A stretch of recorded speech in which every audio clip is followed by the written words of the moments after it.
On 23rd August, news broke that Adani Group was taking over Indian broadcaster NDTV. Even before other details of the acquisition emerged, NDTV released a communication that neither the founders, Pranay Roy and Radhika Roy, had been consulted about this. NDTV also said that it had not given its consent to the acquisition. But how can one company buy a stake in another company without its consent? I'm Prathik Desai and I'm going to decode this for you.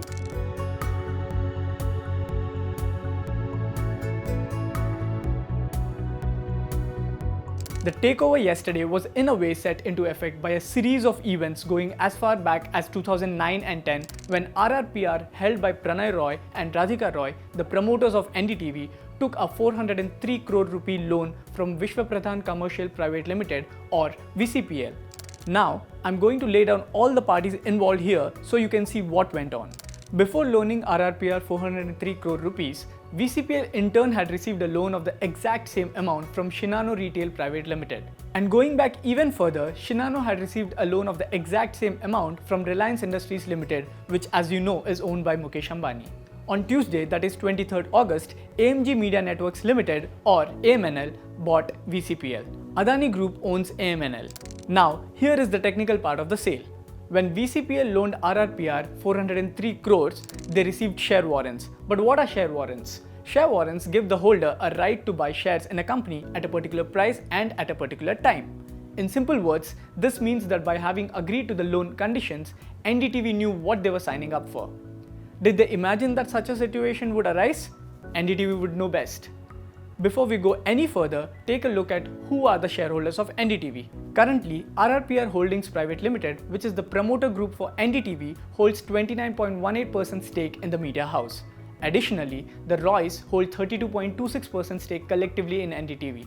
As per yesterday's announcement, VCPL has, at its discretion, exercised its right to convert 19.90 lakh share warrants into equity shares of RRPR. This means that VCPL will have acquired 29.18% stake in NDTV indirectly.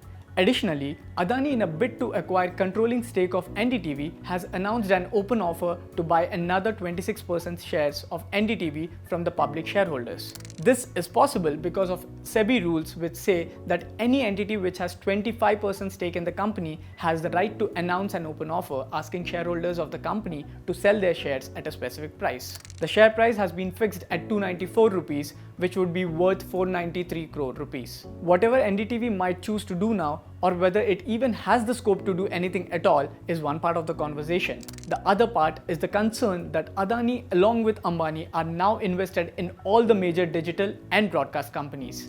Reliance Industries Limited bailed out Network 18 in 2017.